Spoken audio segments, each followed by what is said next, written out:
Well, the stay on the release of Rajiv Gandhi's assassin will continue. This, according to the Supreme Court, which has now issued notice to all states on the plea to release Rajiv Gandhi's killers. Supreme Court has also asked all states not to remit sentences of life sentence serving convicts who were prosecuted by a central agency like the CBI until the outcome of this case. Earlier in April, remember, a bench headed by former Chief Justice of India, Sivam, had referred the matter to a constitutional bench. The Supreme Court will decide whether the centre or the Tamil Nadu government had the authority to release the 7 convicts in Rajiv Gandhi assassination case after remission of their jail terms. Next date of this hearing is now on the 22nd of July.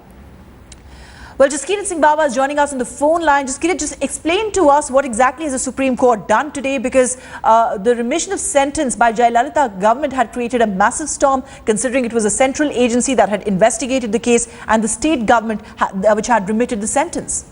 Well, that's correct. Now, this fight between the centre and the state, even though the government and the centre may have changed, the question remains about the state government's authority of remitting the sentence to someone who has been prosecuted by the central agency.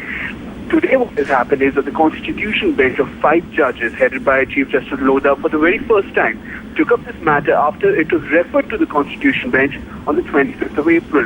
And in the very first hearing itself, they deliberated on the question that this is not just a question of the centre and the state of Tamil Nadu, but this could arise in any of the states, which is why they have now widened the ambit of this case to a national level, inviting responses from all states by the 18th of July on what they feel should be the stand when it comes to a question of remitting the sentence of a life sentence serving convict who has been prosecuted by a central agency like the CBI. Now, the 22nd of July is the next date of hearing when the Constitution bench of 5 judges of the Supreme Court headed by the Chief Justice of India will once again sit down and deliberate further on this question.